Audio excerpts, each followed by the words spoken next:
छठा परशुराम अवतार। परशुराम राजा प्रसेनजित की पुत्री रेणुका और भृगुवंशीय जमदग्नि के पुत्र विष्णु के अवतार और शिव के परम भक्त थे। इन्हें शिव से विशेष परशु प्राप्त हुआ था। इनका नाम तो राम था, किंतु शंकर द्वारा प्रदत्त अमोघ परशु को सदैव धारण किए रहने के कारण ये परशुराम कहलाते थे। विष्णु के 10 अवतारों में से छठा अवतार, जो वामन एवं रामचंद्र के मध्य में गिने जाता है, जमदग्नि के पुत्र होने के कारण ये जामदग्नि भी कहे जाते हैं। उनकी माँ जल का कलश लेकर भरने के लिए नदी पर गईं। वहां गंधर्व चित्ररथ अप्सराओं के साथ जल क्रीड़ा कर रहा था। उसे देखने में रेणुका इतनी तन्मय हो गई कि जल लाने में विलंब हो गया तथा यज्ञ का समय व्यतीत हो गया। उसकी मानसिक स्थिति समझकर परशुराम के पिता जमदग्नि ने क्रोध के आवेश में अपने चारों पुत्रों को उसका वध करने के लिए कहा। परशुराम के अतिरिक्त कोई भी तैयार न हुआ।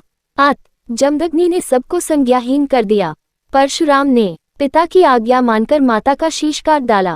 पिता ने प्रसन्न होकर वर मांगने को कहा तो उन्होंने 4 वरदान मांगे। 1, माँ पुनर्जीवित हो जाया। 2, उन्हें मरने की स्मृति न रहे। 3, भाई चेतना युक्त हो जाया और मैं परमायु हूँ।